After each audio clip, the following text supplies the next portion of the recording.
Hello, it's Felix and this is The Rep, Rugby's economic podcast. This is the show that looks at how money, power and politics impact the game that we all love so much, shining a floodlight on the challenges rugby faces as a global sport and offers suggestions on how they may be tackled.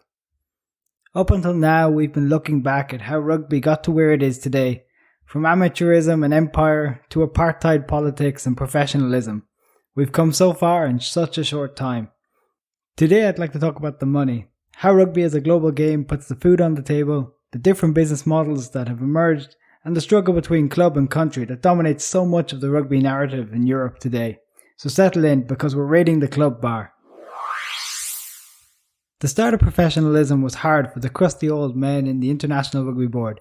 They oversaw the changing of rugby from sport to sports entertainment, and they were not prepared for this evolution at all. In the Northern Hemisphere, like a first-time father left in charge of his newborn, they hadn't a clue how to handle professionalism, and it showed. In fact, nobody knew how to handle it. Coaches had no idea how much they should train the players or how hard they should work them now that they had unlimited access to them. Clubs thought that they could flog players 7 hours a day and expect them to play well at the weekend. This was found out quick enough. Contracting was another bugbear. Nobody understood how much a prop should get paid, or a fly half. Players were signed up to crazy multi-year contracts, irregardless of age. There are stories of 31-year-old players being signed on 5-year deals. Absolute madness, unless you're Johnny Sexton. But all of this couldn't be sustained. You see, it was the clubs in England that were signing the players, not the big city boys in the RFU. Without a big TV deal and the associated sponsorship, the newly professional clubs would soon be facing bankruptcy, literally writing checks their body couldn't cash. Something needed to change. South of the equator, very little had changed for the Sanzar countries, mostly because they had been closet professionals for years. Like that cheeky fullback who's always kicking penalties at the end of training only to get called in for a winning penalty when you're down injured, the git. Yes, for South Africa, New Zealand and Australia, the newly opened game of rugby just meant a bit more polishing on the product. Super Rugby took off in March 1996 and it fully embraced a new TV deal with Rupert Murdoch. Imitating other professional sports at the time, it wasn't long before glitz and glamour were brought to Super Rugby, with cheerleaders, pyrotechnics and even mascots introduced. I say that all of these gimmicks were par for the course and had their place, but the reason Super Rugby really stood out was for the quality of the rugby being played. The players in the Southern Hemisphere were further along the professional path and were reaping the benefits. They were fitter, they were stronger, they played a free-flowing, balls-out attacking rugby, and the product was everything Murdoch thought it would be. For the players, there was the knock-on commercial benefits to being fitter and stronger. They'd actually become attractive, especially to sponsors who now wanted to sign up these players to promote their trainers or appear on their magazine covers, but more on sponsorship in a bit. In New Zealand, the Kiwi Union realised early on that the players and the coaches were their biggest assets. They decided to secure the future of the game by signing everyone up to the union centrally. This gave the union the full control over the game in New Zealand, responsible for paying the players' salaries, supporting the Tier 2 professional clubs in Super Rugby, as well as the grassroots amateur and age grade levels. On the flip side, they reaped all of the reward too. Most of the main commercial deals were agreed by the union, including the TV broadcast deal and shirt sponsors. The New Zealand Rugby Union also dictate who is eligible to play in the All Black jersey, currently limited to players who play their rugby in New Zealand alone.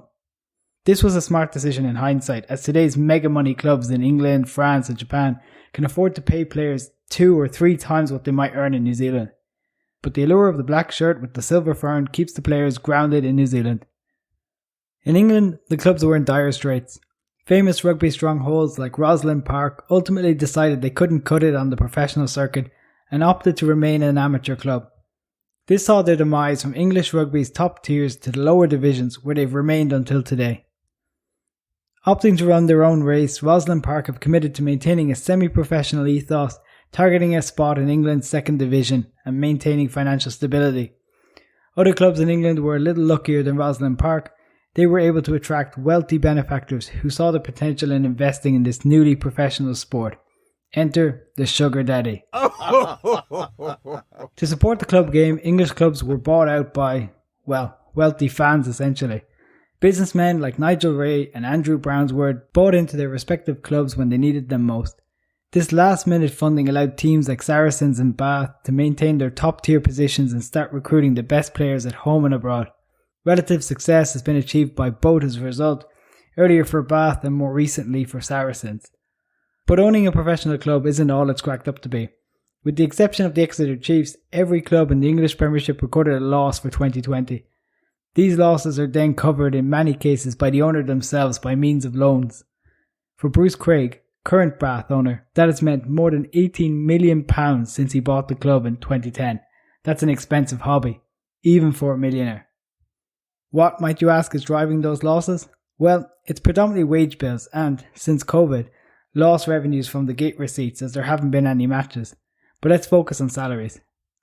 Player salaries have gone through the roof over the past 10 years, driven by the global movement of aging superstars trying to cash in at the end of their careers and crafty agents who increasingly know the going rates for players in each position. To stem the tide, the RFU implemented a salary cap in 1999, a financial ceiling to stop the clubs overspending on players in an attempt to ensure the financial viability of the clubs and keep the league as competitive as possible. This year, following the Saracens scandal in 2019-2020, the cap has been set at £6.4 million, with a few credits and exclusions. These are important because they allow a club to greatly increase their cap and include homegrown player credits totaling $600k, up to $50k per player, designed to incentivise the clubs to retain homegrown talent. An international player credit of $80k per player to cover absences during the international periods. Injured player credits totaling $400k to allow replacement players to cover for long-term injuries, and 2 completely excluded players whose salary is excluded from the total at the end of the day. So, in practice, if your club had 12 players in the squad who came through your academy system and a further 6 players in the England squad, your salary cap would lift from £6.4 million to £7.5 million, and you would still be able to sign 2 absolute superstars whose salaries are completely exempt. It's no wonder clubs are falling foul of the pressures to win and incurring financial losses as a result. But what if money wasn't an issue? Amongst the different leagues of rugby union around the world, there is one would-be panacea. Bolstered by the prospect of hosting the Rugby World Cup in 2019, Japan emerged as the unlikely next stronghold of professional club rugby. The difference from the Union Dictatorship and the sugar daddy models here is that the corporations, not individuals, are funding the game. This doesn't stop at sponsorship and logos on jerseys. These multinationals actually own the teams. Since the early 2000s, companies like Coca-Cola, Suntory, Toshiba and Mitsubishi have done battle on the rugby pitch as well as in the market, with their employees playing for their semi-professional teams. Why semi-professional? Well, it's not just John from accounts and Peter from the warehouse lining out at the weekend, looking for that water cooler glory come Monday morning. No, you see, the lads could be sharing a changing room with legends of the professional game, and many times they are. Aging professionals like New Zealand's Dan Carter have done stints in Japan for Kobe's Kobelco Steelers. Topping up their pension funds, they are well-paid employees of the company, and they deliver. Like in France, recent years saw more than just semi-retired players coming to the land of the rising sun. England's George Cruz, Wales's Hadley Park, Australia's captain Michael Hooper are there, and even 2-time World Rugby Player of the Year Beauden Barrett has seconded there during a brief absence from Super Rugby. With all these stars of the game descending on Japan, the Japanese Rugby Football Union have had to intervene to ensure the growth of homegrown talent was happening and not being overlooked by the multinational rivalries. The result was some simple rules around how many foreign-born players could be on the pitch per team at the same time. Landing on 2, this made the Japanese top league prosper, with more local players being paid as professional rugby players by their respective companies. Fast forward, and emboldened by their 2019 World Cup quarter-final appearance, the JRFU have decided to change tact in an attempt to improve Japanese rugby and capitalise on the sport's increasing popularity there. Their view is simple. Not many semi-professional nations make it in the Rugby World Cup, never mind a World Cup quarter-final. If this international success is to continue, then the game needs to be fully professional at an elite club level too. This has led to the announcement of Japan's newly revamped club game. Starting in 2022, called League One, this will be a 3-division, 25-team professional circuit with 12 teams competing in the top flight. To improve rugby at grassroots level, a club cannot take part if they do not have a junior academy and are involved in local community projects. This has been received with mixed emotions by the corporations who have been told to get on the train because it's moving fast. Toyota's team, who've ended up in Division 3 due to past performance, have gracefully said they're disappointed in the changes but will do the rest of their talking on the pitch. On the other hand, Coca-Cola have completely disbanded their team, the Red Sparks. It remains to be seen how Japan's new league will pan out next year, but either way, it'll be interesting to see how the relationship between the corporations and the union go.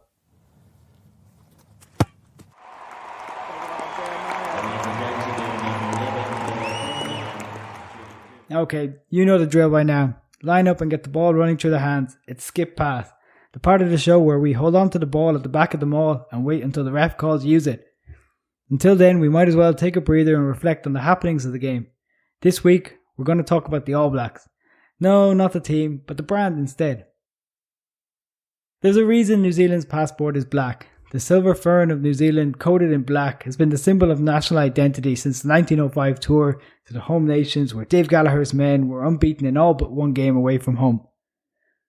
That unbeaten record has more or less stuck with the All Blacks over the past 100 years, making New Zealand one of the most successful sporting teams, never mind rugby teams of all time. That kind of strike rate and winning mentality is exactly the ethos that brands and sponsors like to align themselves to. With professionalism came the freedom for players and unions to capitalise on this winning record and their personal fame. In 1999, the NZRU penned a deal with Adidas to be the official shirt manufacturer for the All Blacks, a deal worth £28 million at the time. This deal has been extended since then and there's no sign yet that it will end. Could you really imagine another supplier making the AB's jersey? In other fields, the All Blacks have sponsorships with telecommunications companies like Vodafone and more recently luxury brands like Rolex's sub-brand Tudor. The Tudor deal was undisclosed but saw Bowden Barrett get a piece of the action as brand ambassador. Little known outside New Zealand is the Weetabix sponsorship, which sees the All Blacks present at almost every breakfast table in New Zealand each morning, winning more than just Kiwi dollars for the union but maintaining mindshare with the fans more importantly. However, despite all of these, probably the most lucrative sponsorship for the All Blacks is the one on the front of the shirt. Since 2012, it's been US insurance powerhouse AIG, following their brief stint with English Premier League's Manchester United. But the sun's setting on that deal and from next year, the All Blacks will have a new name on the jersey, Altrad. Now, where have you heard that before? That's right, that's the same sponsor as the French rugby team. Oh, but isn't that, Altrad is owned by the same billionaire who owns Montpellier in France, and that's part of the sponsorship.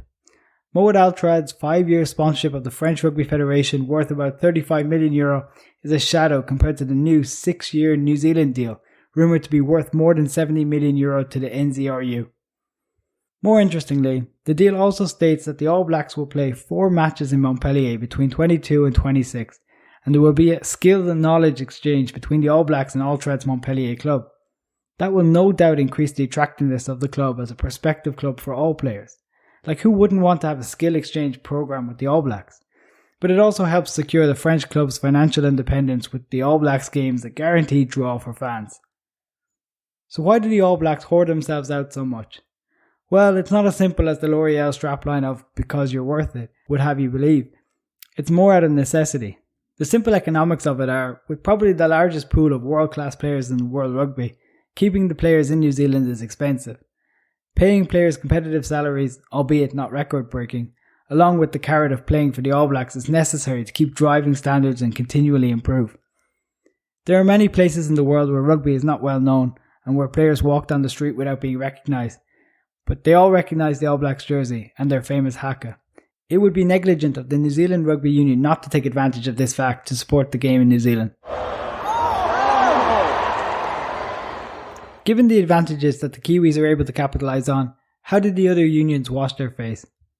Well, at a macro level, a union's income is driven principally by the international game, specifically the ticket receipts from hosting rugby internationals and sponsorships, the sale of merchandise like replica jerseys, and lucrative broadcast deals. The unions also receive funding from World Rugby, the new name for the International Rugby Board since 2014, and local governments to progress the game in their respective territories. This has become significantly important given the global pandemic. Without fans at games, the union's main money spinner has been completely eroded, with national governments and World Rugby having to step in to support. World Rugby announced in April 2020 that they would be making $100 million available to the unions as part of a relief fund, with the Six Nations and Sanzar unions receiving their part in the form of advances and loans. Emerging nations, on the other hand, appear to have received grants. In true Tesco fashion, every little helps, but some rugby unions may be beyond repair. The Australian Rugby Union reported $27 million in losses for 2020 and openly discussed the possibility of returning to amateurism in their AGM. They now look set to invite private equity investors to the table, offering them a 15% piece of the Wallaby pie. Meanwhile, across the pond in America, USA Rugby is coming out the other side of Chapter 11 bankruptcy, which is basically a restructuring exercise allowing them to run the gas off the electricity for a little while longer. Seriously though, I do hope USA Rugby pulls through.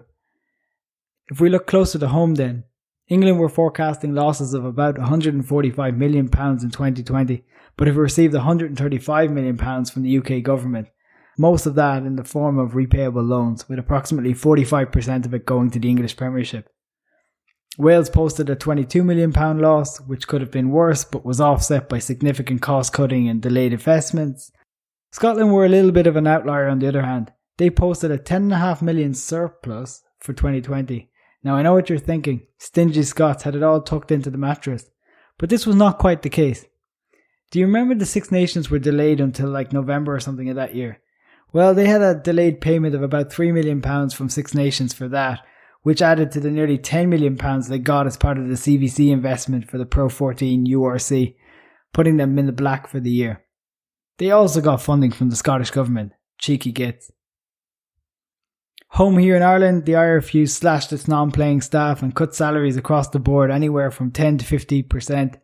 Meanwhile, it received funding from the Irish Government of about £18 million in 2020 and a further £2 million from Sport Ireland in 2021. However, to compound woes, Guinness pulled out of its sponsorship of the Autumn International window after 16 years, leaving the IRFU holding the collection plate very late in the day. It remains to be seen how Irish rugby, long seen as one of the shining lights in rugby's financial governance, will get itself back to such highs of 2018 when the national team in Leinster reached such highs. For a union, getting the money in is one problem, but spending it is another. You see, when you're prioritising where to spend the money, you're showing what your priorities are, and by contrast, what they're not. There's been a lot of talk here recently of Irish rugby's push on the rugby sevens, with the Olympics in Tokyo having been a big draw, but at the expense of the women's game.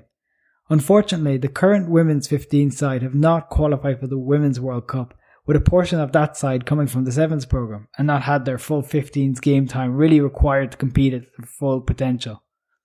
These kind of conflicts seem to litter the game of rugby, rearing their ugly heads from time to time.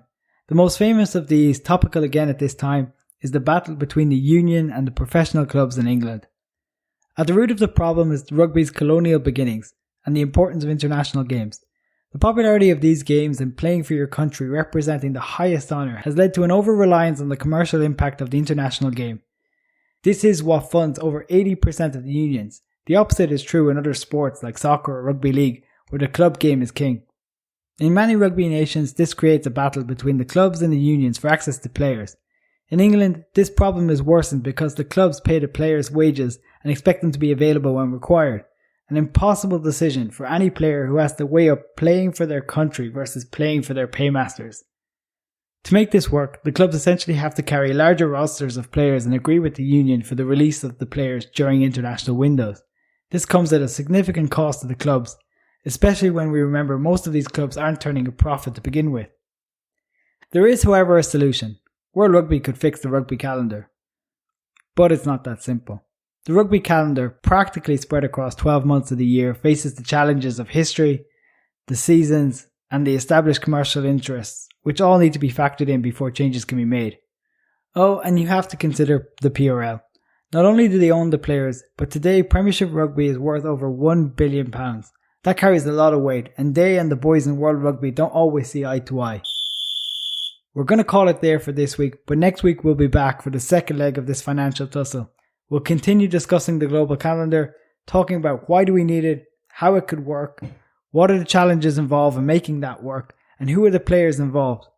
We'll also set the scene for rugby's latest stakeholders, private equity, and talk about how they might play a role in all of this. So until then, please do us a favour at the rep and subscribe. This will let you have future episodes delivered directly to your device wherever you listen to your podcast. And if you can, be sound and give us a rating or review and share with your mates. Go well.